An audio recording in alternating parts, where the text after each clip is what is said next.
All right, the time is now 6 p.m. Our regular city council meeting for March 4th, 2025 is now in session. First on the agenda is Councilmember Guerrero will lead us with the opening prayer and the pledges of allegiance to the flags of the United States and the state of Texas. Please rise.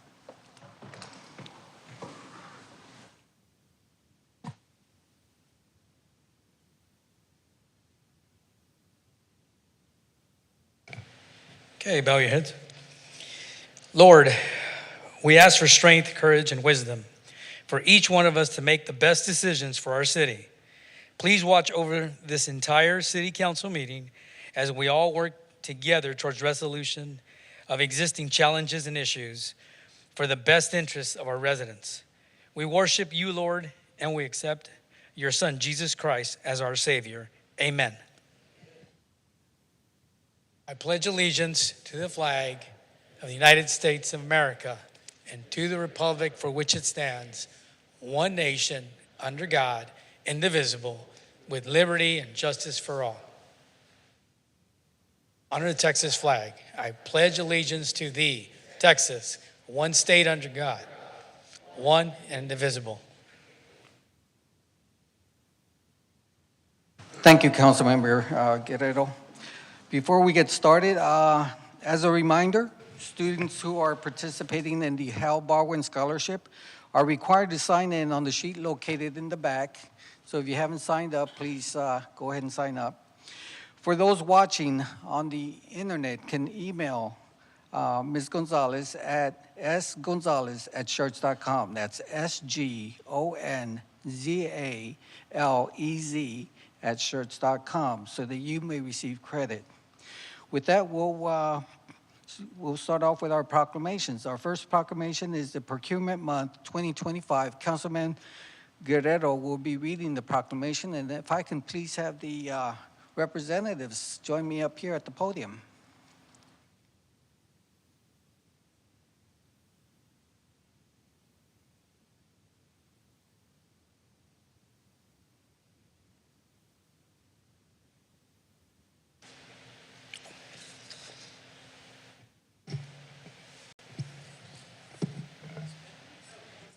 What's that? Yeah. All right. Okay. National Procurement Month, March 2025. Whereas professional public procurement is crucial for the efficient and effective operation of all governments across the great state of Texas, including the city of Schertz. And whereas public procurement requires specific knowledge and skills, and the city of Schertz purchasing department has a dedicated staff of procurement professionals with more than 30 years of combined experience. And whereas these procurement professionals dedicate themselves to providing the best value for every taxpayer dollar by providing high caliber strategic, logistical, and operational support for the city and dedicating themselves to expanding their knowledge, skills, and abilities for the public good. And whereas, in addition to the purchase of goods and services, public procurement adds value to the organization by performing such functions as executing, implementing, and administering contracts, developing strategic procurement strategies, cultivating working relationships with suppliers and other departments within the organization, and providing safety and risk management support to the city staff. And whereas public procurement has tremendous influence on the economic conditions in the city of Schertz, the state of Texas, and indeed across the United States, with cumulative purchasing power running into the billions of dollars. And whereas the National Institute of Government Purchasing has dedicated the month of March as Procurement Month to further expand the awareness of the purchasing professionals' role to government officials and general public, business, and corporate leaders. Now, therefore, Mayor Schertz hereby recognize March 2025 as Procurement Month. He encourages all residents of the city of Schertz to recognize and honor the dedication and hard work that the city of Schertz Purchasing Department provides on a daily basis.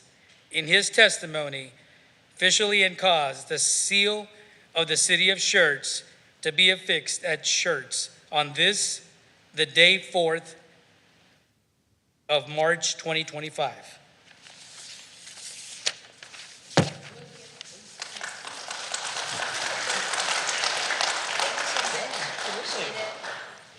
I'm just going to say quickly, thank you so much for the recognition. Up here, I have Daniel, our purchasing manager, Irene, our purchasing specialist, Nancy, couldn't be with us tonight.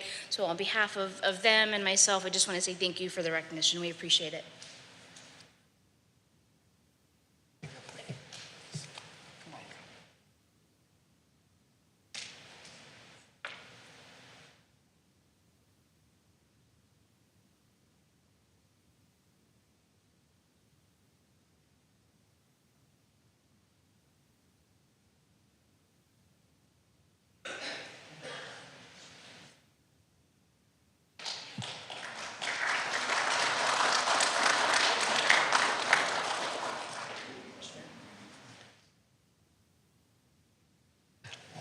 Our next proclamation is the 311 Recognition Day of 2025.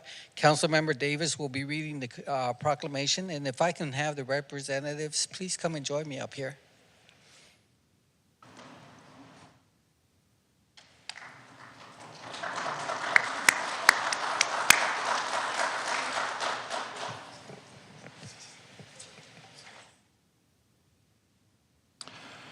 National 311 Day, March 11th, 2025. Whereas the 311 call center provides citizens with a single point of contact for all non-emergency services that can be reported in person, electronically, or by any other means of communication.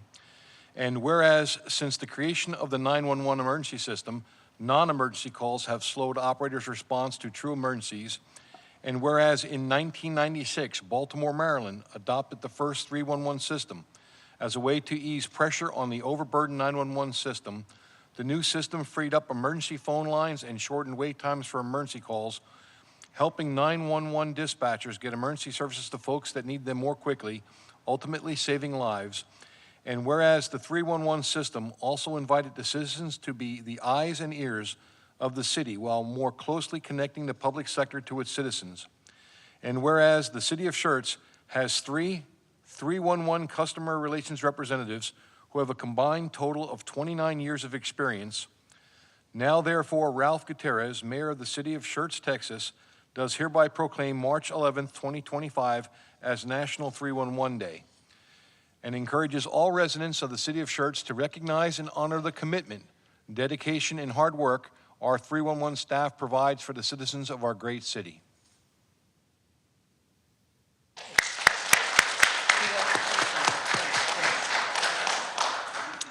Good evening. I'm Devin Christensen, the Communications Manager for the Public Affairs Department. So I just wanted to say thank you and recognize our 311 staff members. We have Lydia, Lupe, and Sherry. So you may have heard their kind voices when you've called into this city. They're always there to answer questions, to help direct calls. They help out other departments a lot with being able to field calls and answer questions so that other staff can address other issues. But we often hear that people are thankful that they call and they get a friendly voice instead of getting a bot or something answering their calls. So we're thankful for them and their great customer service that they provide. So.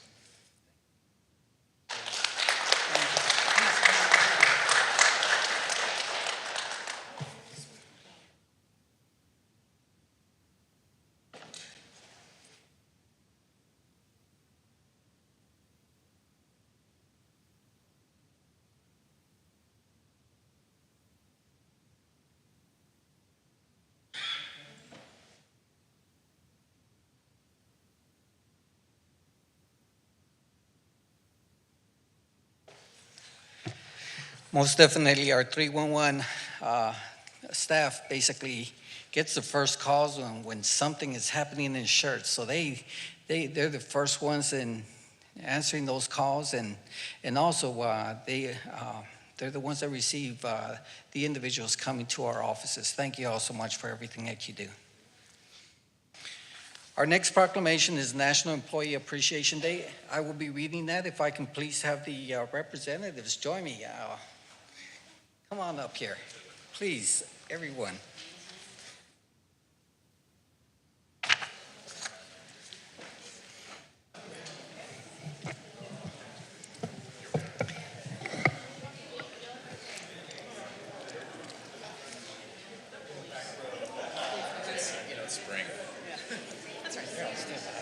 Right here.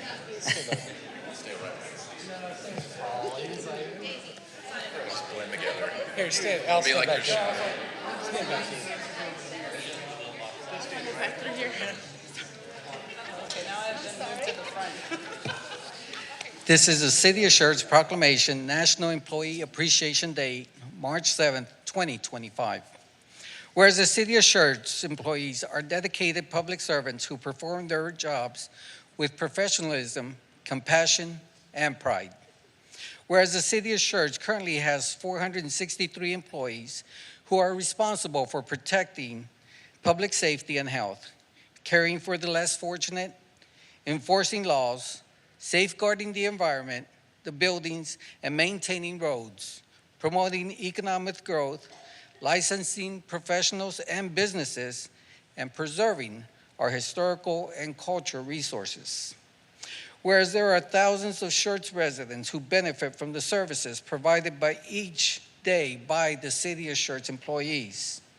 Whereas the City of Schertz employees support the state of Texas government by serving as responsible stewards of taxpayer funds and joining in efforts to improve operations, to enhance service deliveries throughout state agencies. Whereas many City of Schertz employees support the well-being of our communities through acts of volunteerism and charities, including supporting the many worthwhile organizations that support the residents of the City of Schertz. Whereas the City of Schertz has a staff appreciation committee whose primary focus is to oversee employee recognition programs to ensure employees feel valued and motivated. Staff appreciation events are designed to boost morale, retention, and engagement by fostering a positive organizational culture. Annual events include the Volunteer Cookout, the Staff Excellence Awards, Thanksgiving and Christmas holiday events, as well as numerous other events throughout the year. Whereas the City of Schertz also recognizes every department's National Recognition Day, week, or month with a proclamation.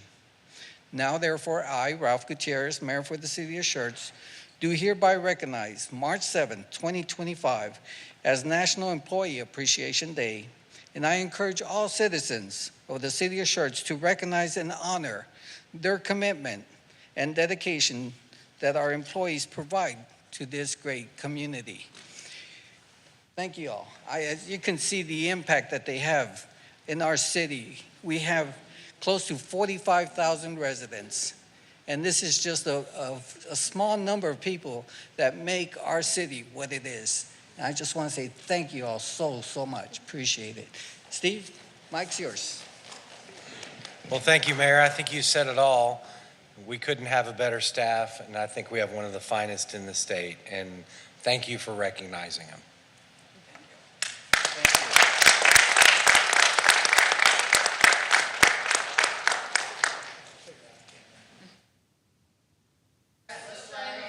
Everybody's scooting the front. Here, stand on top of that.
Next on the agenda is employee introductions. We'll start with our city secretary.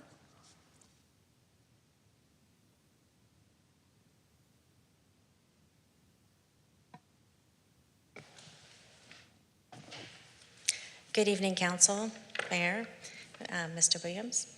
I have the esteemed honor of introducing to you our new Records Management Coordinator, Melissa Zip. Melissa started on January the 27th, and shortly thereafter, we sent her up to Austin to train with the Texas State Library and Archives Commission. So she hit the ground running, and she hasn't stopped since. Melissa's previous career was as an educator with Comal ISD for 30 years. She served as a classroom teacher there for 16 years, then earned a master's degree in information science, and served as the librarian for an elementary campus and middle school campus for 14 years. After retiring from Comal ISD 2.5 years ago, she became the district librarian for Flatonia ISD, where she continues to serve as a consultant. In her spare time, she enjoys playing with her grandson, gardening and teaching plant propagation skills, quilting, and reading books. She has 3 adult children and a loving husband that spend as much time together on their cattle ranch in Menard as they can. After retiring, she knew she wanted to pursue a second career, which is what led her here to Schertz, and we're very lucky to have her. Melissa? Oh, I need to say. Okay. I am excited to be with the city of Schertz. I have lived in this area all my life. And to think that my second career is to get to play with records and to put things in order is just the thing that I love to do. A little bit nerd in me. So I thank you for hiring me and giving me the chance to work for y'all. Well, welcome to our team, Melissa. Oh, you're welcome.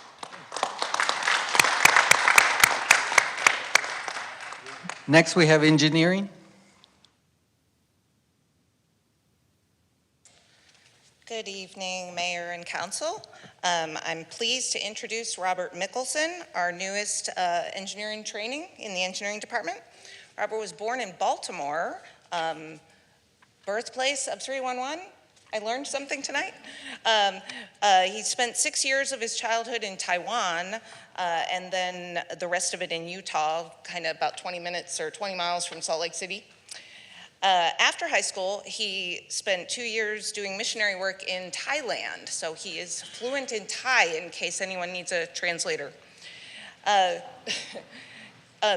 He went to Brigham Young University, and to show you how much faith he has in the universe doing right by him, when it was time to register for freshman classes, it was the middle of the night in Thailand, so he asked his brother, will you just take care of that for me? Can you imagine? So his brother signed him up for classes and declared him a civil engineering major. So instead of freaking out, he thought, oh, I can do that for now, and if it doesn't work out, I'll change it later. But it worked out great, and we're so glad. He played some ultimate frisbee in college, worked at Kimley Horn for a few years before coming to the public sector. He spends his personal time with his wife, Amber, his 6-month-old son, Peter, and their cat, Churro. He enjoys board games and not a lot of ultimate frisbee going around here, so he's taken up pickleball.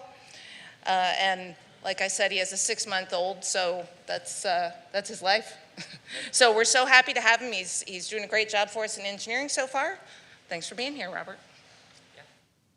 No, thank you so much. It's been nothing but warm, inviting welcome since I've gotten here, and I've loved working here and excited to continue adding value and helping the city of Schertz. If anyone wants to go grab Thai food at any time, I'm happy to come. So thank you so much. Welcome to our team. Next, we have the police department.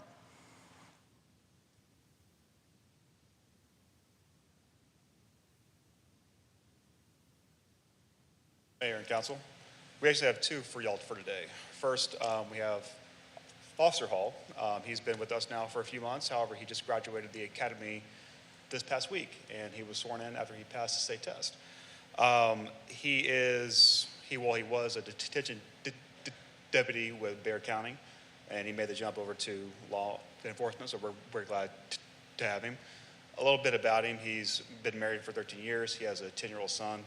And something I thought was a typo on his bio, he has an uncle. He has 19 nieces and nephews, so that was a lot. In his spare time, he does have a house that he likes to fix up. It's an 80-year-old house, so good for him because I can't hang blinds. So if he's good at that, great. But he's glad to be here, and here he is. Howdy, y'all. Grateful to be able to work for the city of Schertz and provide service for the people of Schertz. It was my first choice in agencies, and I was ecstatic to be able to be picked up and to be sponsored through the academy, and then also to be able to work here. So I'm glad to be here. Welcome to our team.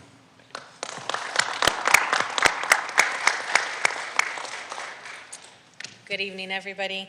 I'm here introducing Crosby Gaines. He started with the Schertz Communications Division on February 10th of this year, and he comes to us from Lotus Police Department with 1 year of experience.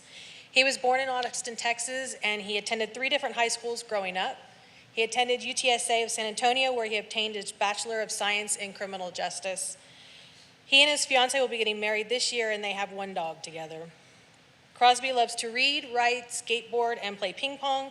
He also enjoys music engineering and philosophical academia. I practiced that a few times. Crosby aspires to become a published novelist and philosophical writer. Hi, Council. Thank you all. I'm very excited to be here as part of the city. I'm very excited to be able to help the people of this city in any way I can. And yeah, thank you all again. Appreciate it. Welcome to our team.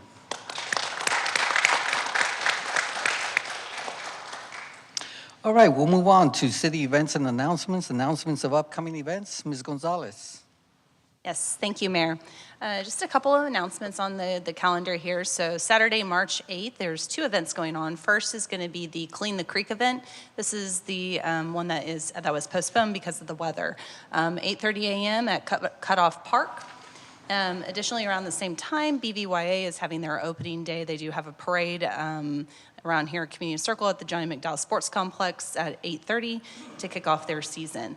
And then finally, we have our next city council meeting will be on Tuesday, March 18th at 6 p.m. here. And additionally, we have a lot of activities going on. So we have our Parks and Rec Fun Guide that can be found on our website that has more detail on different activities going on at the library and at our parks. So thank you. Thank you, Ms. Gonzalez. Announcements and recognitions by our city manager, Mr. Williams. Thank you, Mayor. Just a couple of announcements. We did have some promotions this last month. We had Zach Rolfing was promoted from Fire Lieutenant to Battalion Chief, and Daniel Hall, who you just met, is moving from Police Cadet to Police Officer, and Renee Cifuentes was promoted from Public Safety Communications Officer to Communications Supervisor. So congratulations to all 3 of them for moving up.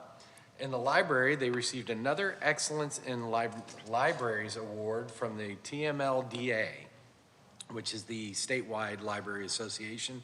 It's multiple years in a row for that. In engineering, I want to say congratulations to Serena Contreras. She took the Fundamentals of Engineering exam last Friday and was notified she passed. And this means that she will fill out a little bit of paperwork, but she'll officially call herself an engineer in training here soon and be moving forward with her career. In the Parks Department, Parks and Recreation, we had one of our truck and trailer teams manned by Cole Moody and Larry May got first place at the Texas Recreation and Park Society State Maintenance Rodeo in Allen, Texas last week. They pretty much blew away the competition, did a great job. And I know it sounds silly to have an equipment rodeo, but that means that they operated that equipment very well and did it better than everybody else in the competition from around the state. So congratulations to those guys. And that is all I have, Mayor. Thank you. All right, thank you. All right, announcements and recognitions by the mayor. This past weekend, our community united with one common goal: to kick cancer. And I just wanted to thank the city staff, the sponsors, the participants, and those who supported our survivors, the fighters, and those that we lost. I just want to say thank you so much for putting the Kick Cancer event together. Appreciate it. All right, next on the agenda is the hearing the residents. This time is set aside for any person who wishes to address the city council. Each person is limited to 3 minutes, and we ask before addressing the council, for the record, please state your name and address. Now, there is a couple of public hearings scheduled today, so there is some choices. You may speak during the hearing of residents, or you may choose to speak during the public hearing, or you may speak at both the hearing of residents and the public hearing. The choice is yours.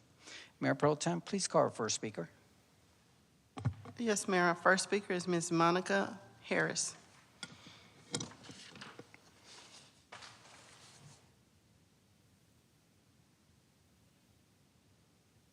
On the 27th of August. Excuse me, before I interrupt Monica you, Harris, I'm sorry. I can't hear you, and Me? Can you hear me now? yes, Okay. can you pull it down more? There we go. It's not really.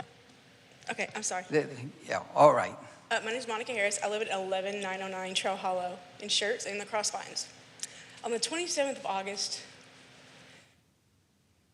I'm really going to try to keep it together here. I was in my backyard, minding my own business with my family.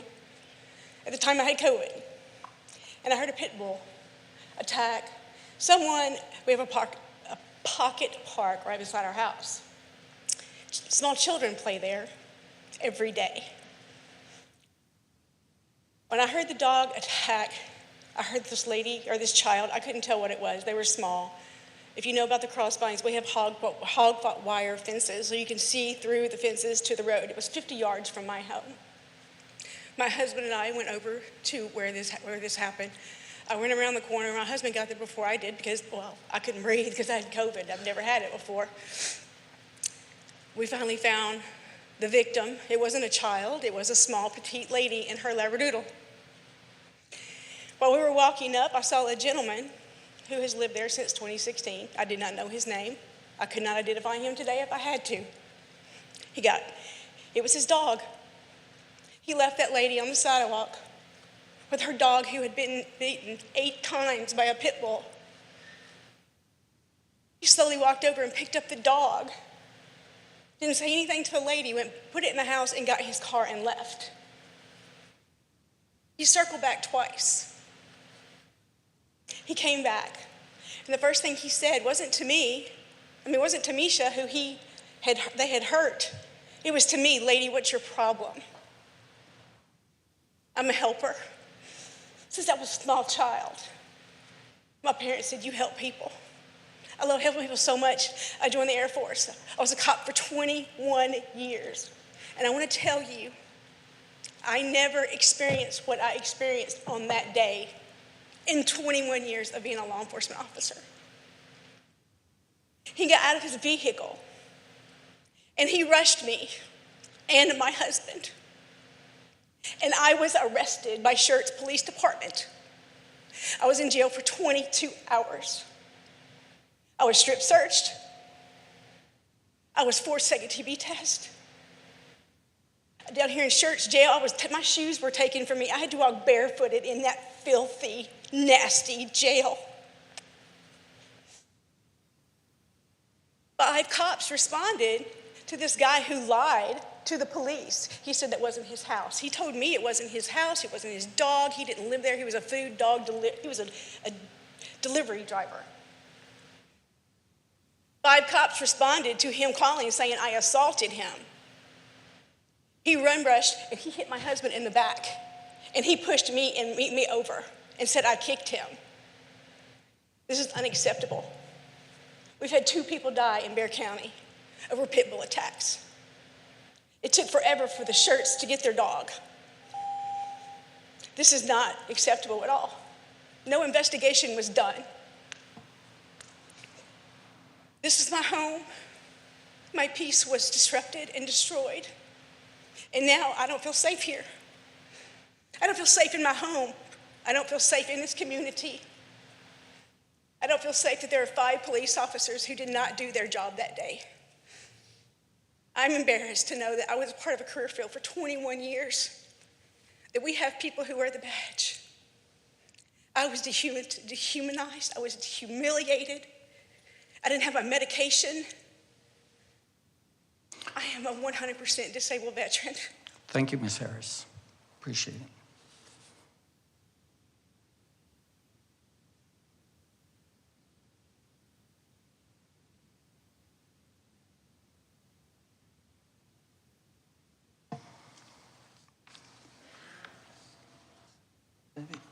The next one is Daniel Jamerson.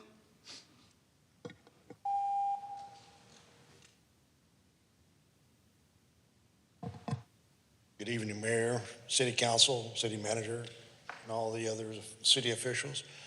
My name's Daniel Jameson, 1048 Richmond Drive, Schertz, and here to represent the VFW Post 8315. Most of y'all know that Schertz is supposed to be hosting the Memorial Day event coming up in Memorial Day on the 26th of May. Please, I encourage all of City Council, as much as city staff, please come out and help support this community, because this is our city that is sponsored and put on by veterans. You know, I know several of y'all have served in the military on City Council, and y'all need to be rendering the proper hand salute in my book.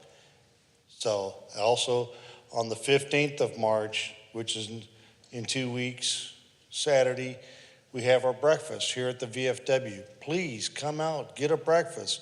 It's an all-you-can-eat, $10 plate, 8 to 11, eggs to order. You can't beat it. You go to IHOP or someplace like that, for a meal this size, you're gonna pay $15, $20 easy. So please come out, help support the veterans who is doing the cooking for you guys, the city, first responders, fire, police, ambulance. Y'all come out and help support the VFW. And I salute you guys on behalf of the post commander. Thank you. That's all, Mayor. Thank you. All right, we'll move on to consent agenda items. These are considered self-explanatory, and information packets are provided to council and available for public viewing. These items require no separate discussion unless requested by council. Item number 1, minutes. Item number 2, resolution number 25R031. Item number 3, resolution number 25R028. Council, do any of these need to be removed for separate action? Seeing none, is there a motion to approve consent agenda items 1, 2, and 3? So moved. Second. Motion's been made by Councilmember Davis and second by Councilmember Brown. Any other comments? Please cast your vote. We can publish the vote, please. We have 7 ayes, no objections. Motion passes. All right, we'll move on to item number 4, resolution number 25R021, authorizing the approval of a development agreement with BFR LLC for the approximately 30-acre tract at FM 1518 and Woolman Hollering Road. This item has been tabled for March 18th, so we will move on. Item number 5, resolution number 25R005, approving the utility service extension request for the Woolman Hollering Townhomes. This item has also been tabled till March 18th. So we'll move on to our next one, item number 6. The tax incremental reinvestment zone, TERS, appointment and reappointments. So on that one, let's see. Let me first explain what the TERS is for those that are not familiar with it. The TERS reinvestment zones are special zones created by the City Council to attract new investments in the area, new development. A TERS is not an additional tax. Instead, it establishes a base tax value for that designated area. In this situation, this TERS is the Crossvine subdivision. Now, when a TERS is created, there's a base value that's added to that property, and the TERS basically allocates any additional ad valorem tax that is provided on that property for that reinvestment. These zones help finance the cost of redevelopment and also promote growth in the area. And as it did with Crossvine, because now we have all these other developments that have just sprouted up. The city of Schertz and the TERS board consist of 9 board members. 5 of the 9 board members have terms that expire on March 31st, 2025. And these members are appointed by the council. And since we had two of our members leave, our chair resigned, that's Michael Dalla, and Councilmember Davis will be the new chair for the TERS committee, and also Ms. Jill Whitaker resigned from the board. So we are moving up, Councilmember Macaluso will be moved from alternate to primary. With that, I will open it up for discussion from our council if they have any comments regarding those two appointments.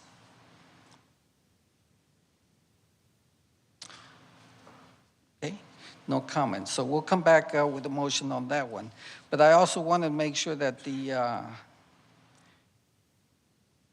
that we're moving those two up, and also I will be request that I be placed on that TERS board also. So those are the three individuals that will be placed on the TERS. Is Councilmember Davis as a chair. The vice chair will be Councilmember Macaluso, and then I will sit on the TERS also. Do I have a motion to approve these appointments? So move. Do I have a second? Second.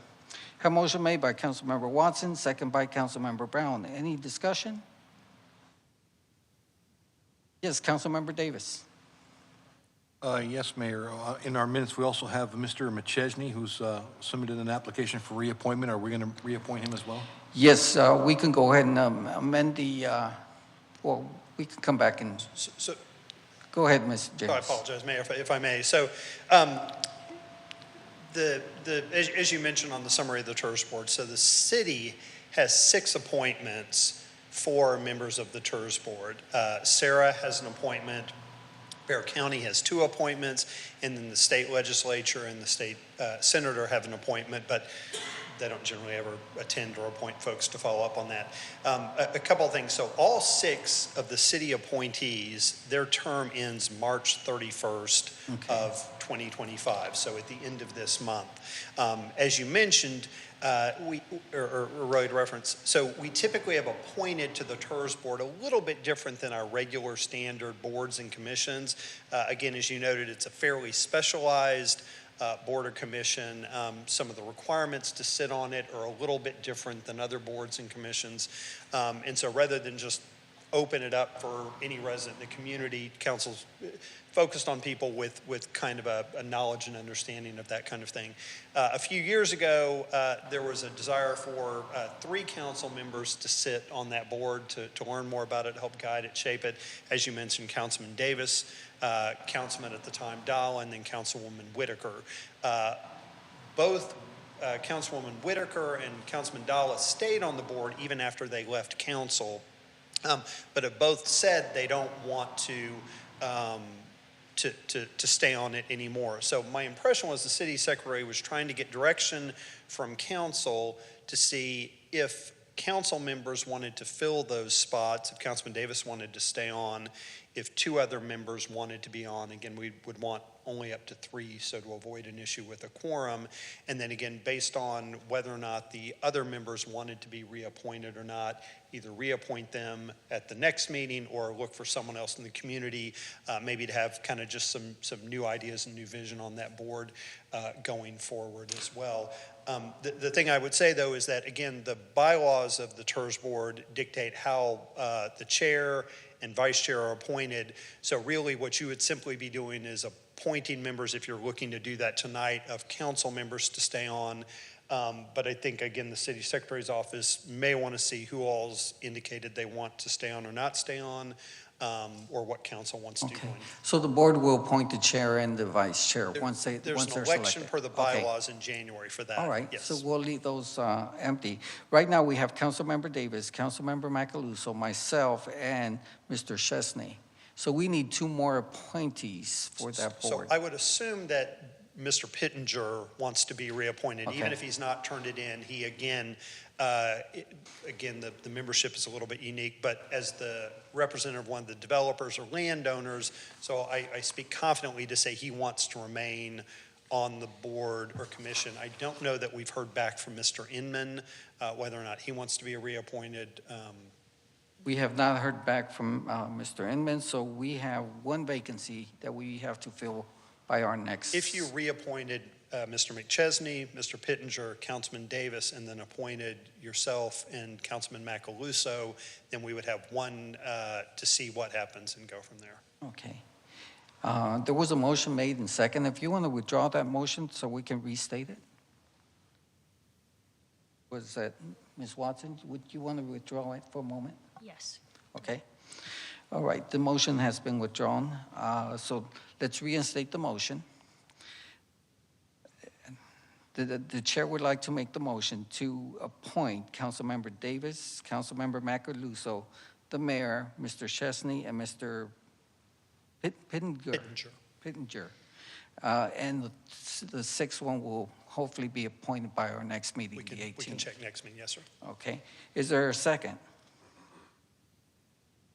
Second. Okay. Motion's been made by the chair and second by Councilmember Brown. Any other comments? Council, please cast your vote. We can publish the vote, please. We have 7 ayes, no objections. Motion passes. All right, we'll move on to item number 7. We have a public hearing. Ordinance number 25S007.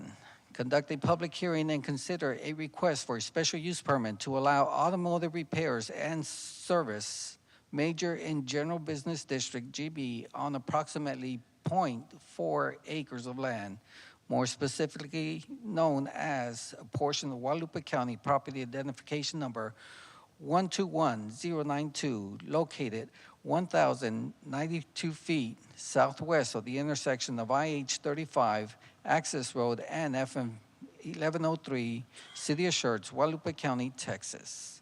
Ms. Marcus, floor is yours. Good evening, Council, Mayor, Mr. Williams. Ordinance 25S007, an SUP to allow automobile repair and service major on FM 1103, Daisy Marquez, planner. Here's the subject property outlined in yellow. It is located along FM 1103, which is known as a principal arterial.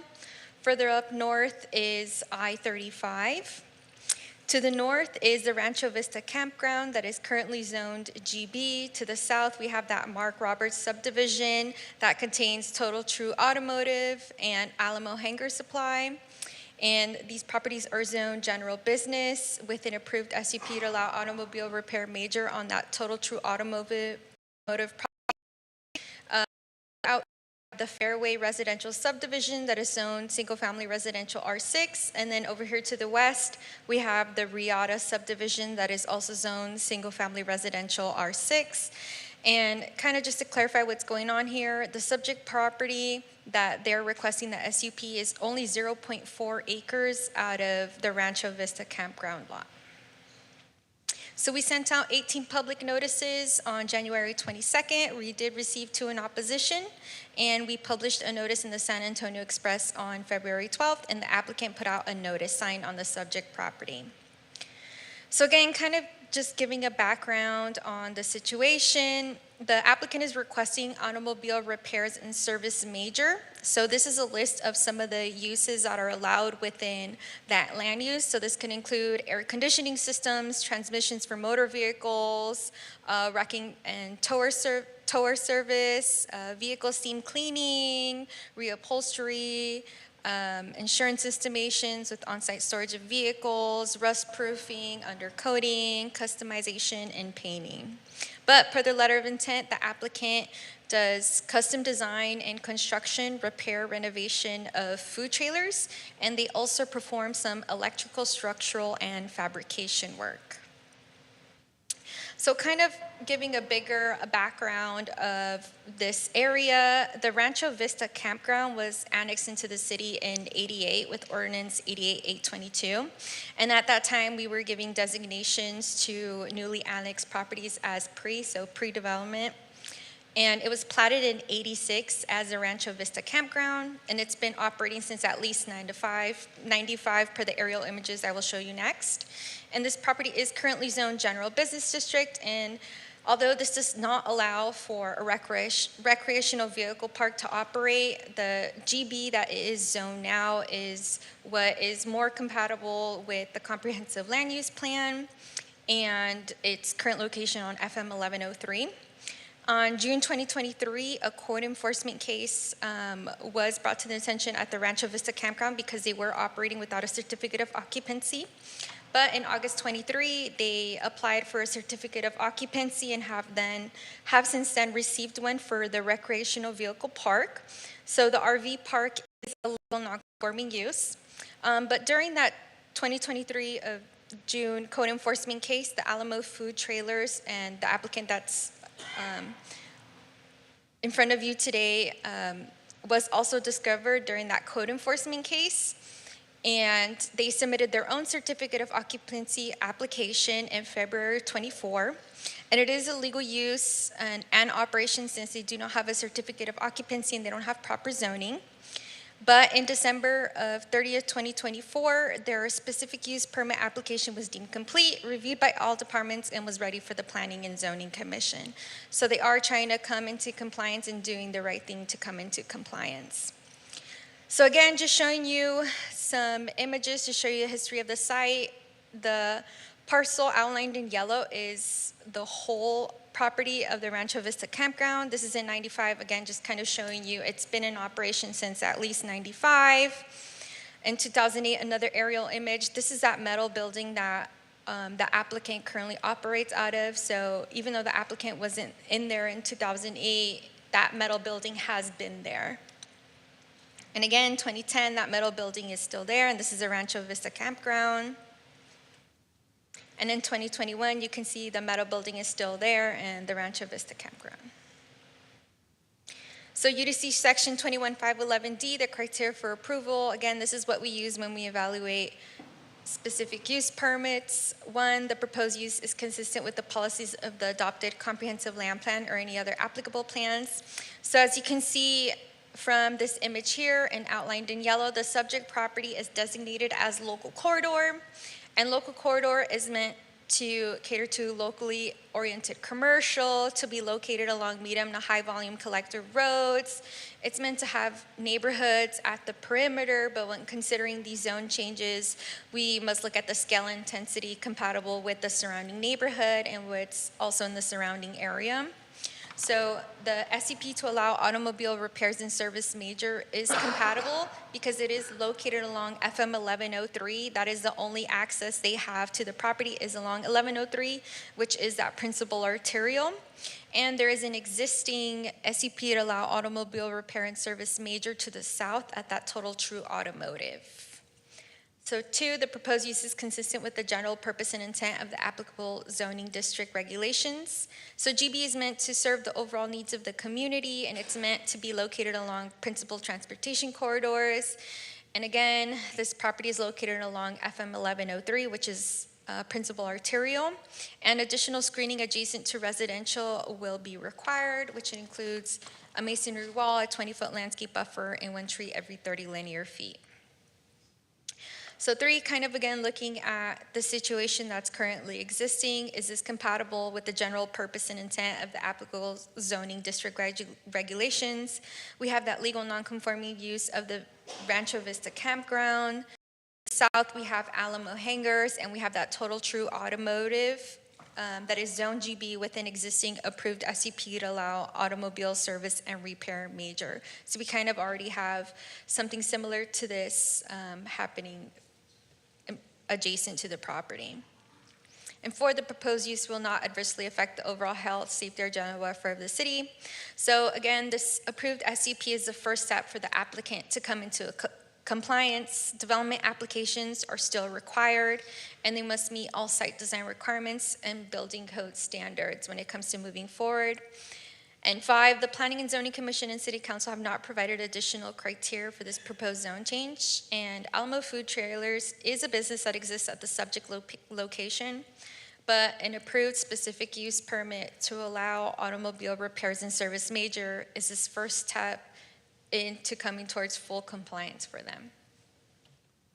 So staff recommends approval of the requested specific use permit to allow automobile repairs and service major in GB, conditioned upon the following. That one, prior to certificate of occupancy being issued, the site will need to be brought into full compliance with the UDC site design requirements, including but not limited to screening adjacent to residential and parking requirements. And two, a building permit is approved within 2 years of the adoption of the SUP in accordance with the Unified Development Code, Article 5. And the Planning and Zoning Commission met on February 5th and made a recommendation of approval with the conditions as presented by staff to City Council with a unanimous vote. And then the applicant is here in support, and if you have any specific questions for them. Thank you, Ms. Marcus. Does the applicant want to address the council?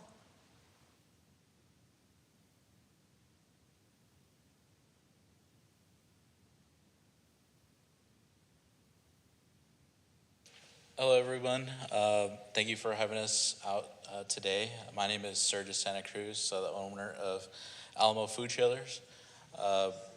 Just wanted to kind of meet all of you guys, and hopefully we'll have the opportunity to bring new business into Schertz. We have customers who are nationwide, and we're really trying to bring more small entrepreneurs into the business field by being able to give them an easier, accessible way to do that. Hopefully, if you guys have any questions, I'll definitely be able to answer them for you. Thank you. All right, the time is now 6:52. This item is on the agenda as an open public hearing. Is there anyone in attendance who'd like to address the council in reference to this subject? Going once, going twice. Right. Public hearing is closed at 6:52. Council, any comments? Councilmember Guerrero. Now, you had mentioned that you put out 18 notices in reference to the project, Yes, sir. and then 2 of them were opposed Yes, out of sir. the 18? Is that correct? Yes, sir. Okay. Thank you. Okay, any other comments? Councilmember Brown. Yeah, for planning, if Alamo Trailers or Food Trailers decides to sell to another company in the future, will that company have to come back in for a SUP, or will it automatically flow as a automotive repair major? So the SUP is specifically to allow automobile repair the use. So let's say they do want to essentially sell that business within that certain area, then if someone else picks it up, they would be allowed to essentially use that SUP.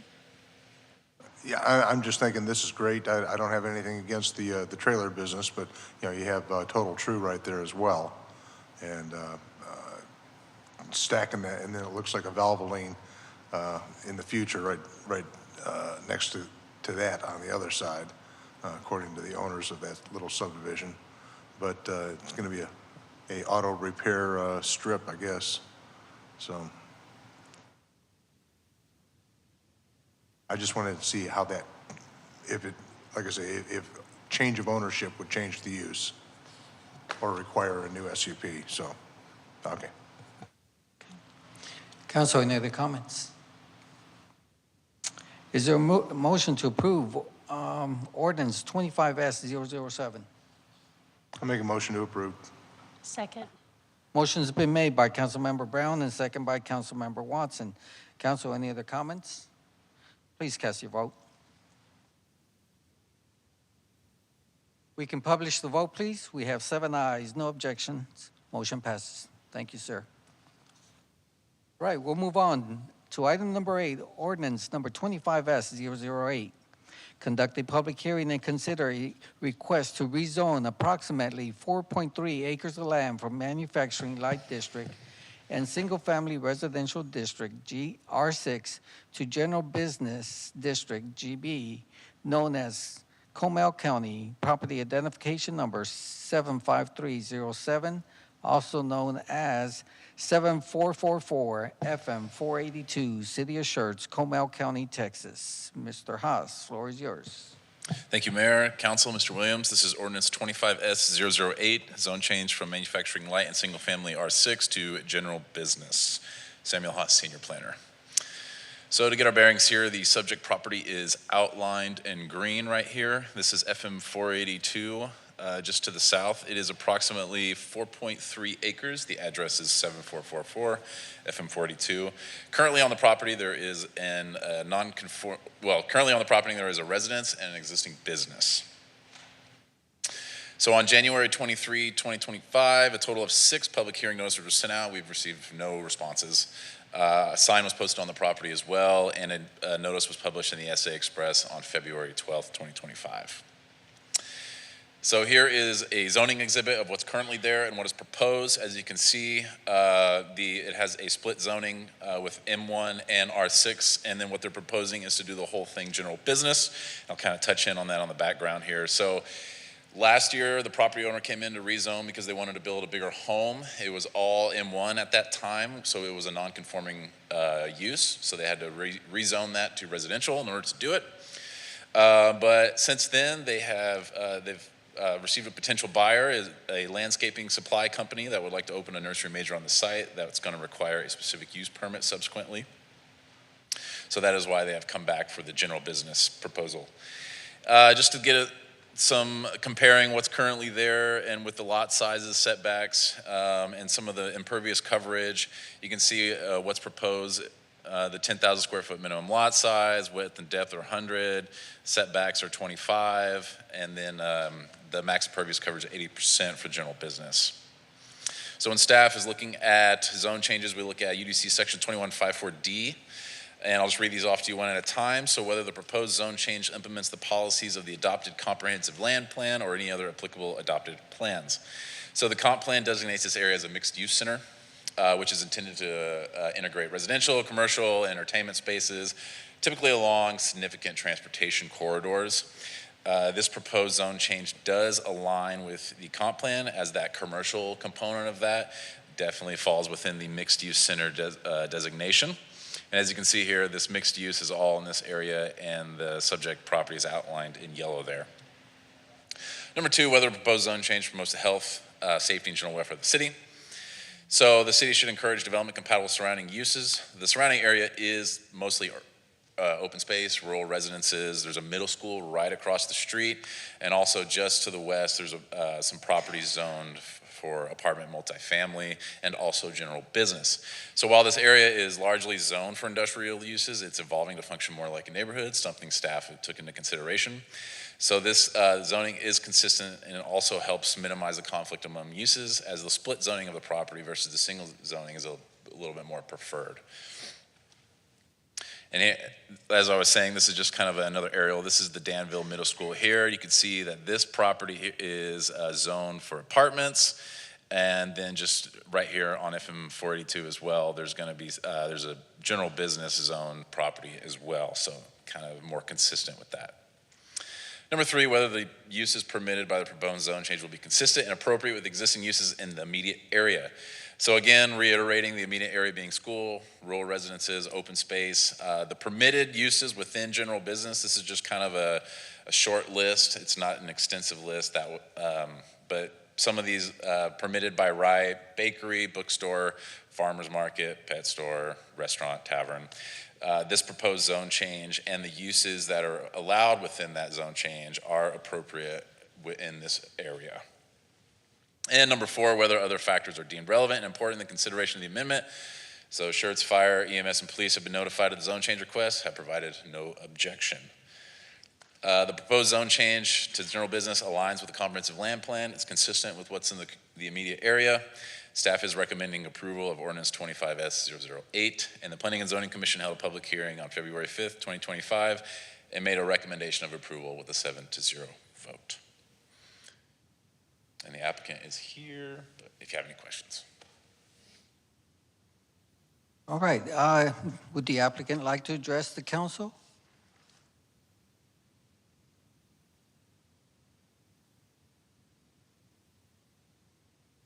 Kathy. Brown, 7444 FM 482. We just wanted to thank you guys for considering it, and we're asking for the rezoning for the potential buyer and the SUP for them as well. Thank you so much for your comments. All right, this item is on the, it is 7 o'clock. This item is on the agenda as an open public hearing. Is there anyone else in attendance who would like to address the council?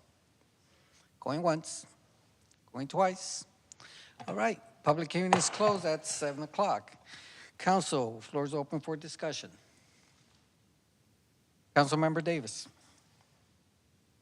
Sam, can you go back to slide 4, where it shows the current and proposed? This one? Or the Or, actual there exhibit, you go. that one? The, on the proposed slide there, that little gray notch out, is that a separate property? So we think it's some sort of right-of-way acquisition from TxDOT. It's not 100% certain. You're talking about this little notch right here, Yes, right? sir. Yeah, it's like a drainage ditch or some sort of, yeah, something to do with TxDOT, I believe. Okay, thank you. Councilmember Brown. Just a quick question. Is this going to be wholesale only or retail? I'm sorry? Do you know if this is going to be wholesale only or retail? The applicant is proposing both. Both? Okay, good. Council, any other comments? Is there a motion to approve ordinance number 25S008? I make a motion to approve. Second. Motion's been made by Councilmember Brown and second by Councilmember Watson. Council, any other comments? Please cast your vote. We can publish the vote, please. We have 7 ayes, no objection. Motion passes. We'll move on to item number 9, ordinance number 25S009, Conduct a public hearing and consider a request for a special use permit to allow a nursery major, I guess, on approximately 4.3 acres of land, as also known as Comal County Property Identification Number 75307, also known as 7444 FM 482, City of Schertz, Comal County, Texas. Mr. Haas, floor is yours. Thank you, Mayor. This is ordinance 25S009. Samuel Haas, Senior Planner. I sound a little bit like a broken record on this presentation, but again, same property, FM 482, just to the south, 4.3 acres. Same public hearing notices were sent out, so 6 more public hearing notices were sent out for the SUP. We received no responses. 1 sign was posted on the property, and a notice was published in the SA Express on February 12th, 2025. So the applicant is the property owner who is requesting a specific use permit on behalf of a potential buyer.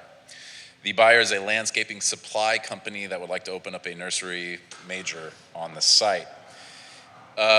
Unified Development Code Article 16 defines nursery major as an establishment for the cultivation and propagation, display, storage, and sale, retail, and wholesale of large plants, shrubs, trees, and other materials used in indoor and outdoor plantings, and the contracting for installation and or maintenance of landscape material as an accessory use. Outdoor display and storage is permitted.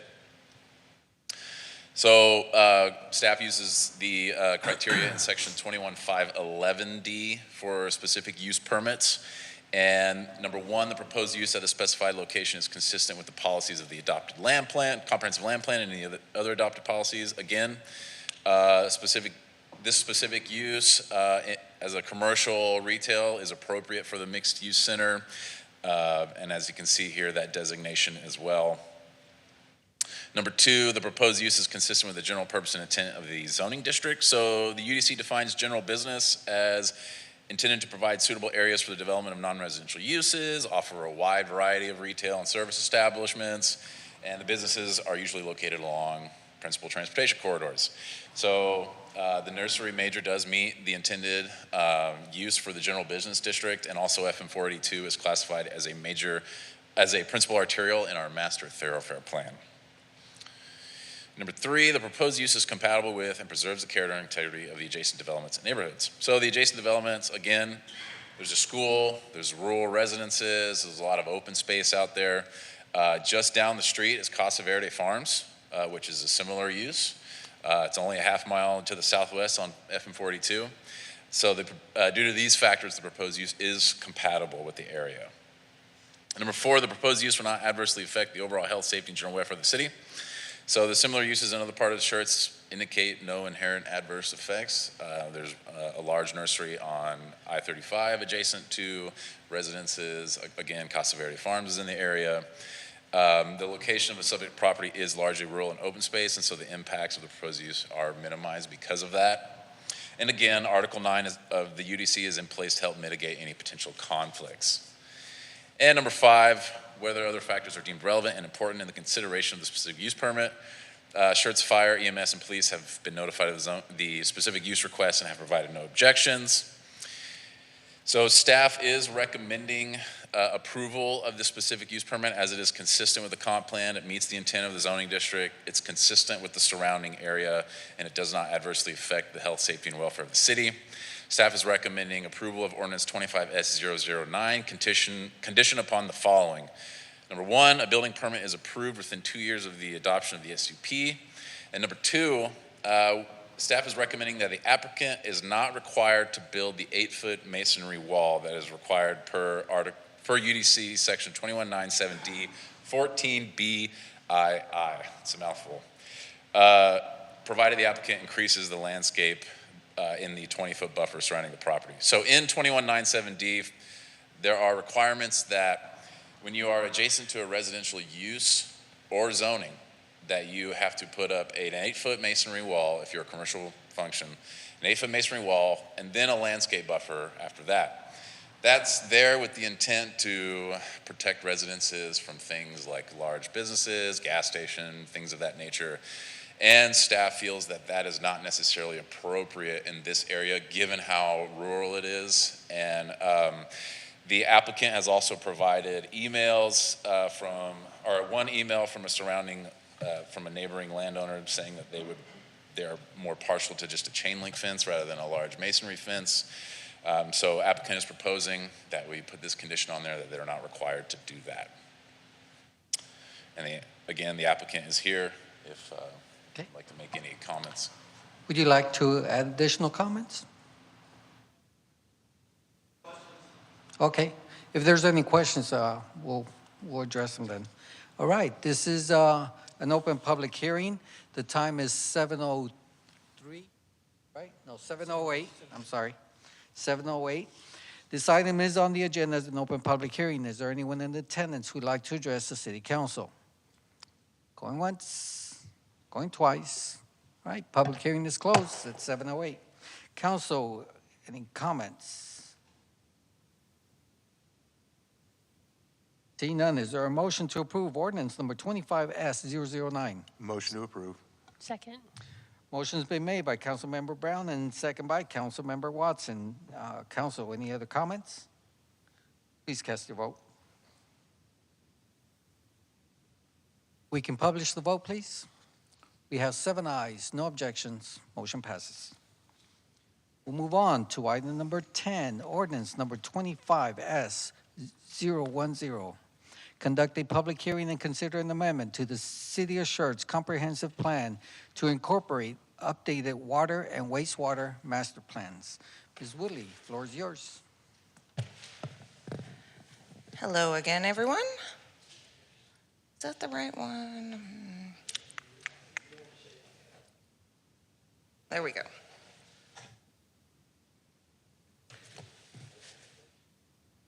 Okay, so the presentation's a little bit different format. The bulk of the PowerPoint was put together by our consultant with Lockwood, Andrews, and Newnham.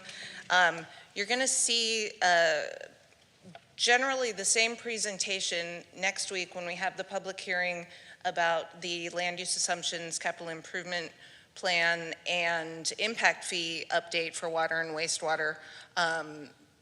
There's a public hearing required along with that per Texas Local Government Code, Chapter 395.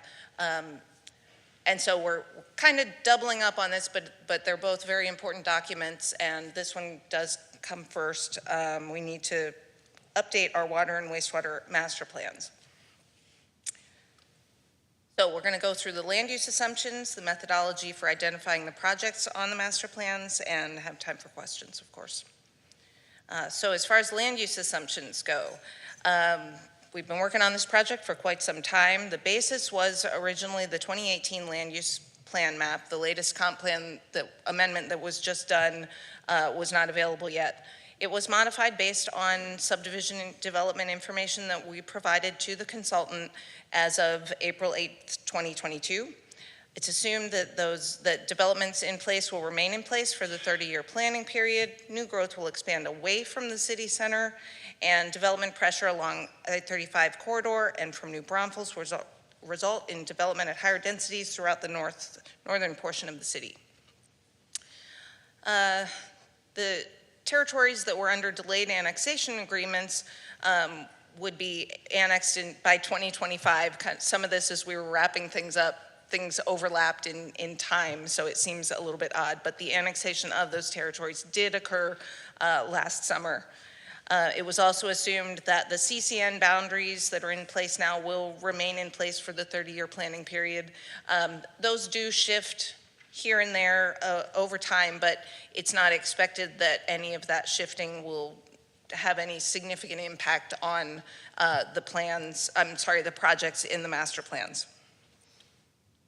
So population projections were prepared. You can see the varying annual growth rates over the 30-year planning period, and then the distribution of those population changes from starting in 2020 and then to the 30-year period of 2050. We also looked at housing projections over the planning period and how those will increase, and then how that increase will be distributed. So to identify the projects that need to be completed and need to be on the master plan, first we evaluated existing systems, modeled the future growth, and then proposed projects to solve both existing and future issues. So talk about water first. We developed a hydraulic water model where we started out with our current system. We input pipes, valves, storage tank structures, etc., and then updated the model based on data that we did provide to the consultant, so residential water usage patterns actually from our water meters, valve settings, and the removal of water lines not in service that was still showing in our GIS data but are not actually part of our system anymore. Then we evaluated that existing model against TCEQ, public drinking water rules and regulations, and our city standards, which in some cases exceed the requirements by TCEQ, and then identified the projects that address that criteria and the projects that are needed in order to meet the criteria where it's not currently. So as far as those criteria, there's minimums for system storage and supply of drinking water, high service pump capacities for pumping stations, and minimum pressure requirements. So there are certain parts of the city where we're not quite meeting. The minimum is 20 PSI for residual pressure in the line. Our standard is generally 35 PSI, so when it dips below 35, we're still meeting TCEQ requirements, but we're not meeting our own standards. So then we apply the growth patterns from the land use assumptions to the model, reevaluate the model against those same standards, and identify projects needed to meet the criteria. Switching over to wastewater, again, the system is modeled with pipes, manholes, demands, lift stations, force mains, and then that needed to be calibrated. We want to keep drainage, stormwater out of the sanitary system as much as possible, but inevitably it does get in, and so we actually did some monitoring of flows in the system. At the same time, we collected rainfall data over 60 days. We were able to capture several storms and then use the data of the flow and see how that was impacted by the rain and calibrate the model so that it will actually react to rain events the way it does in real life. So what we're looking for when we model the wastewater system to see where we may need to make improvements, where we may be undersized for what we need existing capacity for, our sanitary sewer overflows and surcharged gravity mains. So gravity pipes should be flowing freely, and in some cases, if the downstream pipes are undersized, it can back up through the system, and that's when you have what we call a surcharged condition. So what we found was that there are 21 locations that are prone to sanitary sewer overflows. We're fortunate that we don't actually see that, but if we use the proper factors of safety in the calculations and in the model, there are locations where there is something in the system that needs to be addressed, and approximately 26,000 feet of surcharged gravity mains.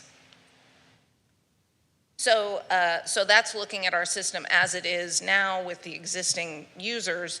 Then to evaluate the future wastewater system, we apply the growth, as we did with water, apply the growth to the model and identify locations where we could expect future sanitary sewer overflows and surcharged lines. And then projects were developed to relieve the existing and future system stresses. So I'll mention kind of the difference between what we're proposing to be adopted tonight and part of what you'll be looking at during the public hearing next week is this is the master plan for water and wastewater, and it includes projects that we need to do even if we had no growth at all.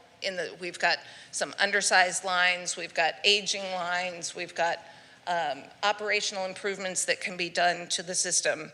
So these plans include those types of things and the projects that are needed for the growth. What we're going to look at next week, we're going to kind of strip that down somewhat, and we're going to say, okay, now we're going to look at the cost of the projects that are just needed for growth. So that'll be kind of the tweak to the conversation next week, but this one includes all of the projects.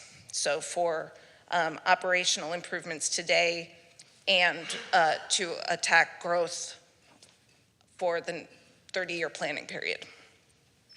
So I'm not going to go through every one of the projects, but they're listed in the report, but they're broken down as near-term, 2030, and 2050 water projects, and then near-term 2030 and 2050 wastewater projects.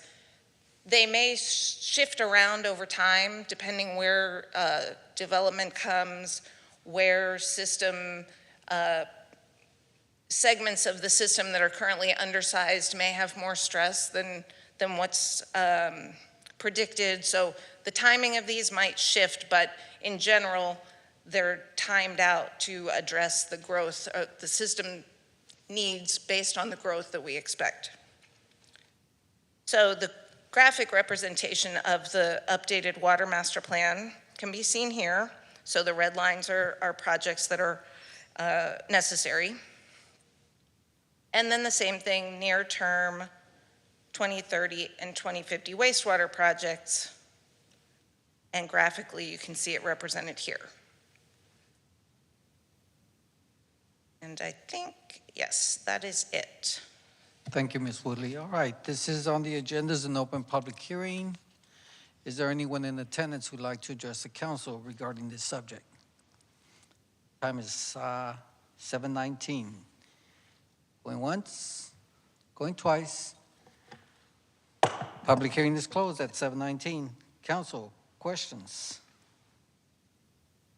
I have a question. Your projections for the 2050 or even 2030, are these your projects? Are they based on the population that you provided also for 2030 at 55,000? I'm looking at the 2030 water projects and wastewater projects. So the specific projects Yes, that are on the list? Yes, are we being proactive to account for the population that will be on the 2030 census? It's about 55,000. These are projects that were identified to be needed for the population that's anticipated during that time frame. And then, of course, we have to use the land use plans and some judgment to determine where the growth will occur, because you can't just say, well, we're going to have this much population, so we need a line over here and over here and over here. We have to say, okay, where do we expect that population growth to occur?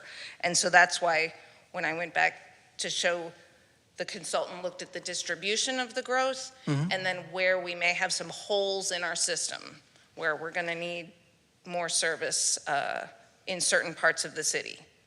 So for example, you look on the water project, we're looking for some water line improvements on Trainer Hale Road, on Bainig, and then going out to 2050. Some other, don't have a whole lot in 2050. FM 2252 is I'm not sure what that one is, I apologize, but yes, the population increases are taken into account when these projects are identified. Okay, thank you. All right, council, any other comments? Yes, Councilmember Guerrero. Yeah, definitely. The population is a big factor because are you anticipating like the same amount? Like say, for instance, every so many years you're anticipating 15,000 more. Is it 15,000 for every increment that you are anticipating, or is it more? So for population projections, I'm going to get some help from some planning knowledge. Yeah, I mean, we generally, with the population projections, will assume a fairly stable growth rate throughout the time frame, right? It's not such a nuanced tool, and the estimates aren't so nuanced that we're looking to make adjustments. This 5-year window, we think we're going to grow this fast, but then we think we're going to slow down, and we're going to, right? Even with those larger cycles in the economy, really what the growth projections, and this is the key, is what staff has to do is monitor the growth and development. And it's interesting, everybody talks about population as the most obvious, but a lot of where we have growth and development isn't population, it's businesses, it's the industrial park. So the population only captures a portion of it, but generally we go with a fairly steady growth rate. Occasionally we'll slow down toward the end as the readily developable land gets built on. But just to be clear, it's not so nuanced that we've factored in larger economic cycles of boom and bust that we tend to see, right? We haven't done that. It's a more consistent growth rate that you can see 1.8%, 2%, 2%, 1.9, 1.9. And that to some degree is a little bit arbitrary. I mean, there was probably some logic with it, but it's not that detailed of a projection. It really is to get a feel for roughly how much do we think we're going to grow.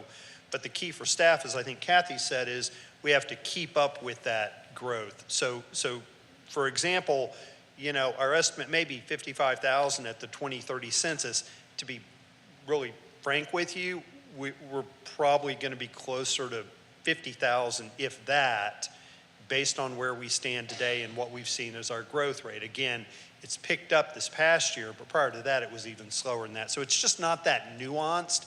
I think the key for your question and the mayor's question is what we need to do is monitor the growth and development, residential and business, and make sure we're keeping up with infrastructure, right? And so based on that demand, we may come to you with the CIP and say we need to build more or we need to build slightly less. But Mayor's point is great. We need to be proactive. Part of that we're going to talk about next time. How do we then pay to be proactive going forward? Does that make sense? It does, because I mean, as we move on through the years, there's going to be a lot more people. Maybe not a tremendous amount, but like you have here, it seems like a steady increase every 5 years. So right. I mean, it's a fair number of people. We're going to almost double in population, we think. So that's a lot of folks, right? So yeah, part of our job is to track this growth and development. And I'll say this, the role of staff, one is to have an awareness of where that growth and development is and what's coming shortly thereafter. And then the other is work across the city with the city manager, finance department, and council to come up with a plan to pay for that, right? That's the other part of it, I would say. Thank you. You're correct. I overlooked the working population that we have. I mean, it can increase with one big development. All of a sudden, we have 1,000 new That's right. jobs, and we have to account for that. But yeah, you're right. Didn't think about that. Council, any other comments? Is there a motion to approve ordinance number 25S-010? Motion to approve. Second. Motion's been made by Councilmember Brown and second by Councilmember Macaluso. Council, any other comments? Please cast your vote. We can publish the vote, please. We have 7 ayes, no objections. Motion passes. Thank you, Ms. Woodley. Thank you. Okay, we'll move on to item number 11. We have a workshop discussion and updates on the 89th legislative session.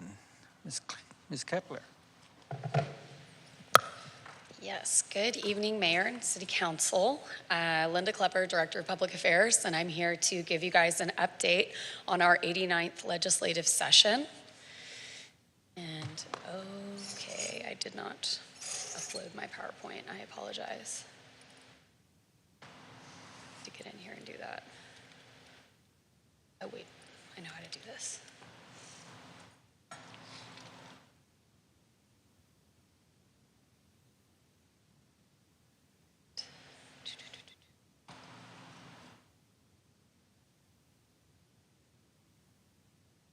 All right.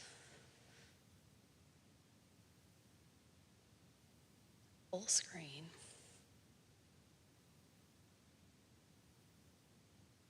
To download it.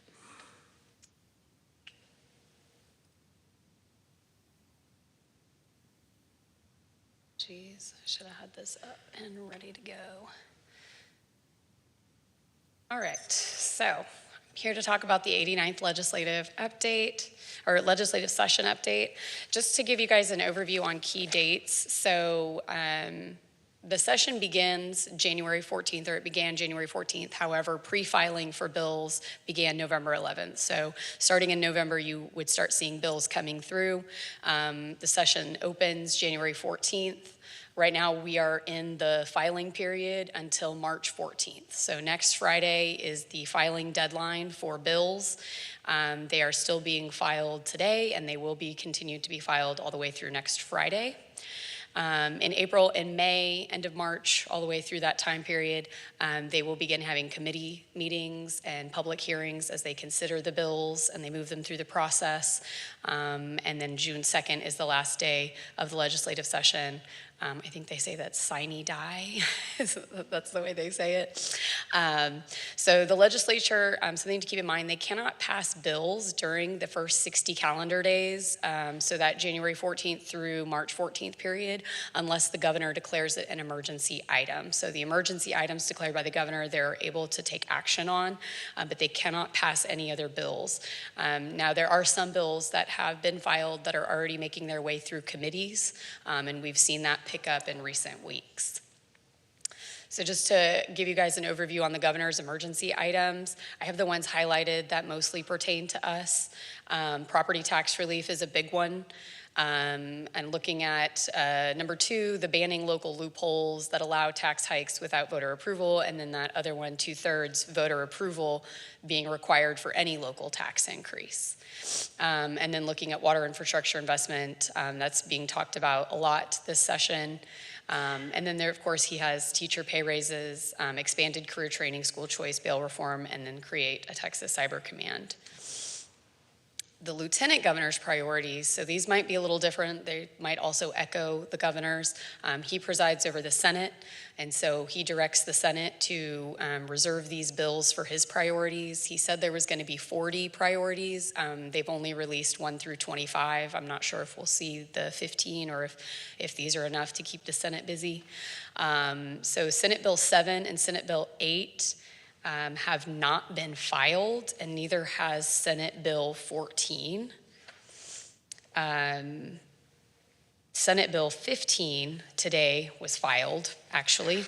The removing barriers to affordable housing. It relates, SB 15 relates to size and density requirements for residential lots in certain municipalities.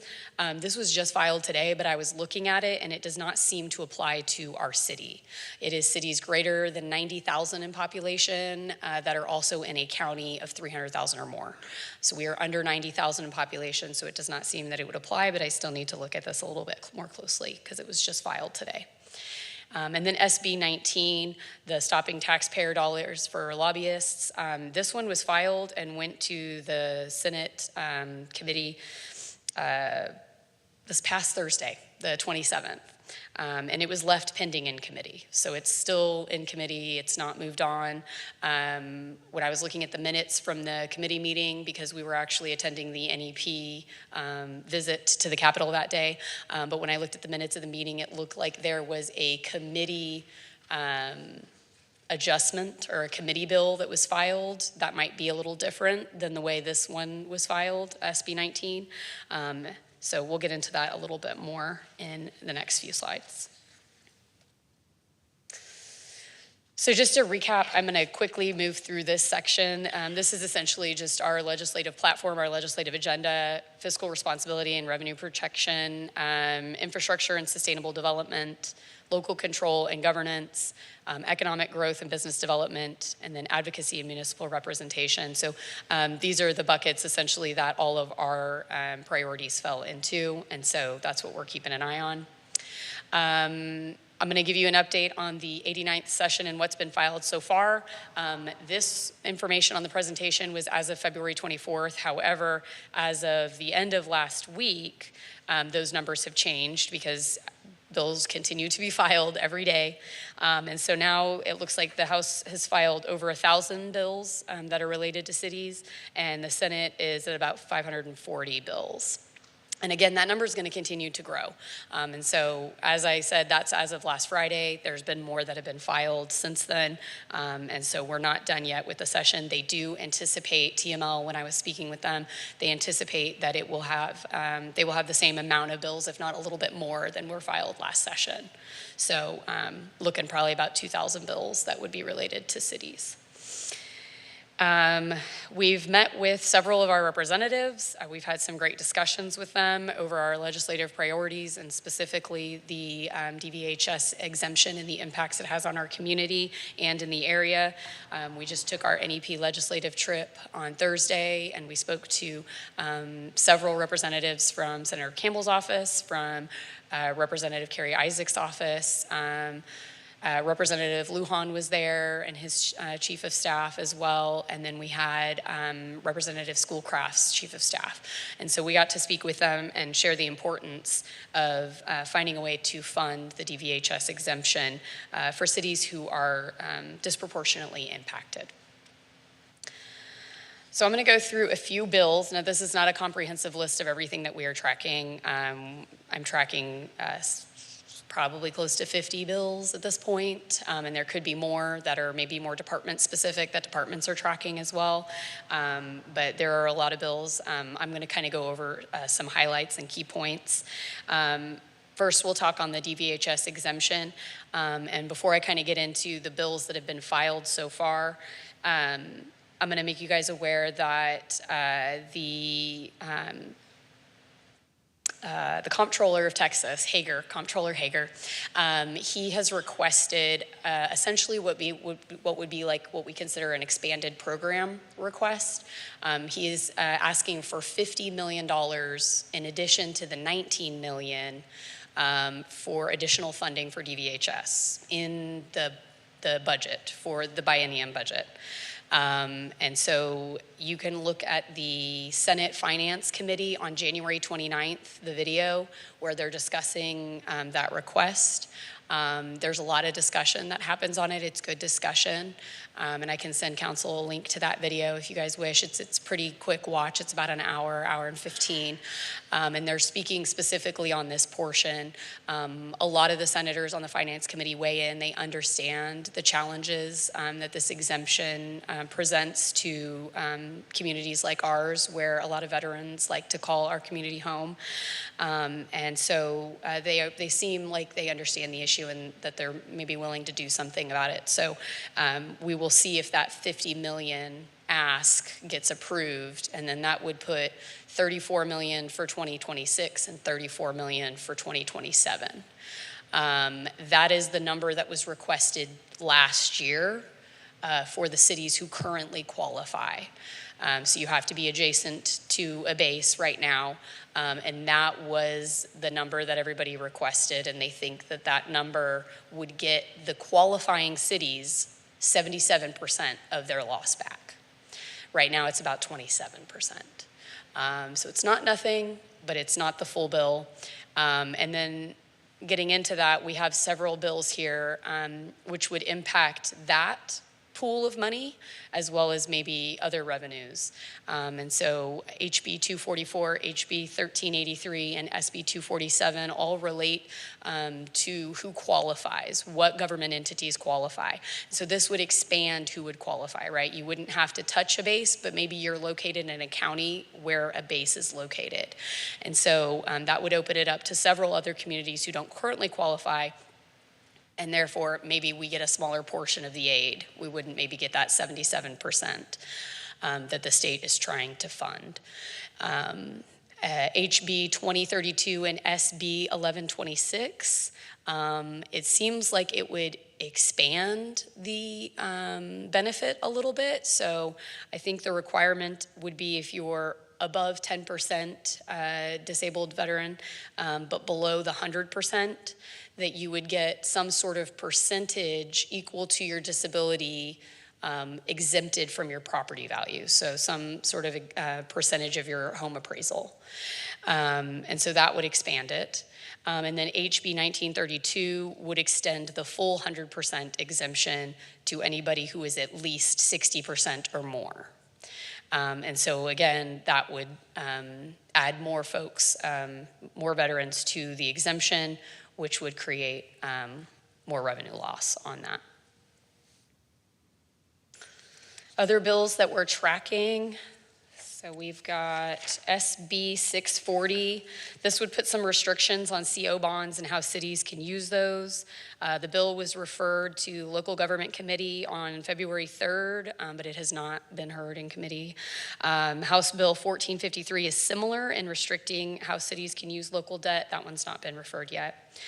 HB 2574 would prohibit a city from issuing general obligation bonds unless at least 60% of the voters approve it. So instead of getting a majority, 50%, they would now require that 60% for approval. Similarly, HB 2736 would provide that an election held by political subdivision to authorize the issuance of bonds or to increase taxes can't do so unless 2/3 of the voters approve it. SB 844 is related to procedures for changing zoning regulation or district boundaries. There's housing density bills. There's several bills filed on this. They all vary to some degree.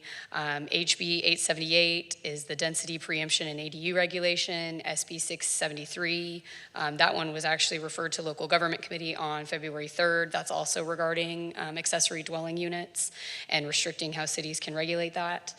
SB 854 was referred to local government committee on February 13, and that one was relating to municipal regulation of multifamily and mixed-use development on religious land.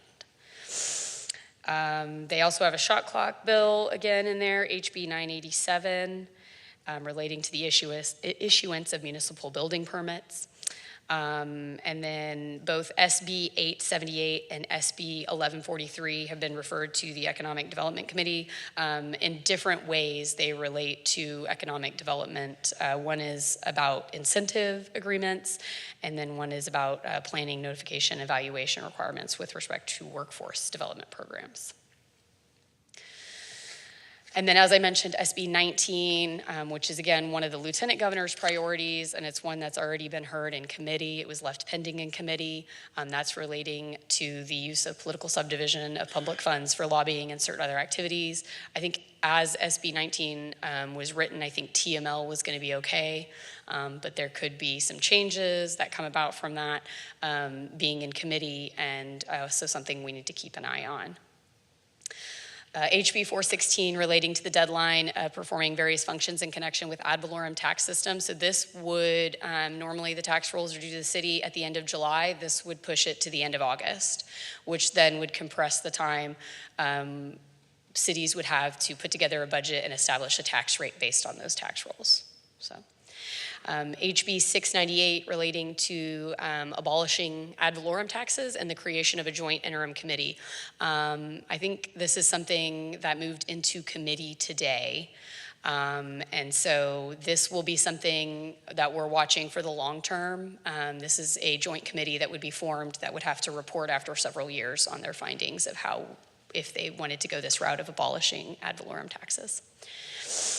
And then HB 1688 relating to the local option exemption from ad valorem taxation of all or part of the appraised value of certain peace officers. So this is an exemption, so we would track this just to see what that impact would be. HB 784 relating to a grant program for municipal pedestrian infrastructure. So this is a positive. This one hopefully will gain some traction. SB 422 and HB 1480 are relating to the award of library construction grants by the Texas State Library Archives Commission. Right now, they allow grants for like materials and different things within the library, but not construction, so this would expand that to allow for construction. So next steps, TML is doing regular webinars. I think they're monthly at this point. There will be one at the beginning of March, beginning of April, beginning of May, so we will be doing those. TML Legislative Action Day is happening on March 19th in conjunction with the mid-year conference that's going to be happening in Austin. And then I plan to come back to you guys in May with an update on where we're at. A lot of these bills that we're tracking and more may not make it. Some will, some won't. And you kind of have to keep an eye on them all the way to the very end because some could sneak up and move very quickly at the end. But hopefully we'll have a good idea of where we're at early May. And I track these bills via the Texas Legislature online. If you guys haven't already created an account, you can do that to track bills that you're interested in. If you want to send a bill my way, I can also put that on my bill alert. I get about 5 emails a day right now from that system. I imagine that will change and increase as committee hearings become more regular and routine in the coming months. But it's a really easy way to set up a tracker and you get an email every time a bill moves, every time a committee is posted for a meeting. It allows for a lot of kind of tracking. Any questions? All right, thank you, Linda. All right, council, floor is open for discussion. Councilmember Hayward. Mayor Pro Tem Hayward. It's fine.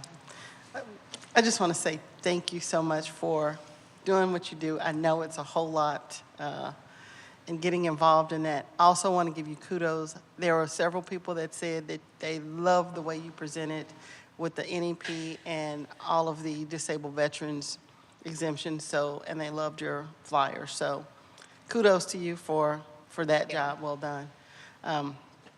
It's about to get crazy after March 14th, so. I'm bracing myself. I just want to say kudos because you're doing a fantastic job, and I know as the president and following these bills, and then now I'm getting some of the backstory on why some of these are being written. I'll share that with you, and some of them just make you want to scream about why it's being written. And I look forward to kind of just working back and forth, and I just want to share with council that when you present things, do a TLO account, pay attention, and you may get emails to say, hey, respond. You don't have to do a long letter. It could just be, I oppose this or I'm in favor of, just so it can get on the books. When TML is representing 1,175 cities, if we all just do a little part, we might be able to help, especially with the cities and some of the things that we're going through. And I've shared some things with, I think I shared that flyer with you and with Cherie about what they're looking at for other things. they're really coming hard and heavy with cities, and I think they're going to hit us after they go through the school district, through TASB. So, Yeah. but I appreciate your help, and I appreciate you looking at everything and staying on top of it, because if you don't, it goes by and things happen and we don't know it's happening. So thank you so much. Thank you. Yeah, without that bill tracker, I would not be able to do, I don't know how they did it before this, because, I mean, it alerts you the second a bill has anything moving or doing, so it's great. Council, any other comments? Yes, Councilmember Guerrero. Yeah, I got a question. Was it mentioned that those that are 60% or above are also going to get 100% homestead? So that's one of the bills that's been filed. It hasn't made its way to being assigned to a committee at this point, so it's just been filed. But the way that the bill is written, it would, anybody at least 60% all the way to 100% would be fully exempt. Gotcha. Thank you. I just want to add the flyer that you provided. It really hit the point, because you know, you could provide a briefing and they walk away and sometimes it doesn't register exactly everything that's on there. But the flyer actually provided our 5 priorities and the graphics behind there. I got some calls on it, and they were surprised by the numbers. So it did have an impact, and I just want to say thank you for putting that together. Yeah, that's good. Any other comments? Thanks again for the updates. Thank you. All right, we'll move on to item number 12, monthly updates on major projects in progress and CIP. These are information packets that were provided to council and available for public viewing at our website, schertz.com. With that, council, any possible updates or information requested from staff? Council, is there any possible items you'd like to place on the future agenda? Okay, announcements by council members or events they attended. Mayor Pro Tem Hayward. If you'll indulge, I'll have a couple announcements. So if you're not getting the emails from TML Exchange, which is coming in on Fridays and it's giving you updates on legislative things that are happening in the legislature, I encourage you to do that, because things are they're happening quick, fast, and hard, and it's amazing the way this one is happening this year and the way this whole 89th legislature is working. And we're just going to need everybody on board to do a little bit. As a president, I have sent letters on SB 19 as well as telling them what our priorities are as TML. Region 19 will have, Region 7, I don't know why I said 19. Region 7, TML is offering Zoom calls for every region. Ours is going to be March 25th and April 22nd. March 25th is from 10 to 11, and April 22nd is 1:30 to 2:30. These are just specific to our region as they update, so if you want to get on that, our president will send that information out. Ed Simics will get that information out, and that's on legislation. So the things I've done is to participate in the Partners in Progression Legislative Priorities with the school district, the TML board meeting, a Region 11 board meeting, and then the Personnel Records webinar and the Schertz Young Leaders Government Day. And that's all. Okay. Councilmember Davis. Nothing tonight, sir. Councilmember Watson. Nothing at this time. Councilmember Macaluso. Nothing, sir. Councilmember Guerrero. Yes, I have something. Just want to mention that the cancer event this last Saturday was a great turnout. We had a lot of people get involved. The staff, just about everybody was involved in some sort of way. So it was a good turnout. Councilmember Westbrook. I attended the Schertz Universal City Legislative Update. All right, Councilmember Brown. Yeah, I also attended the SCUCI update as well as economic development. That's all. Okay. All right, the time is now 7:49. We stand adjourned.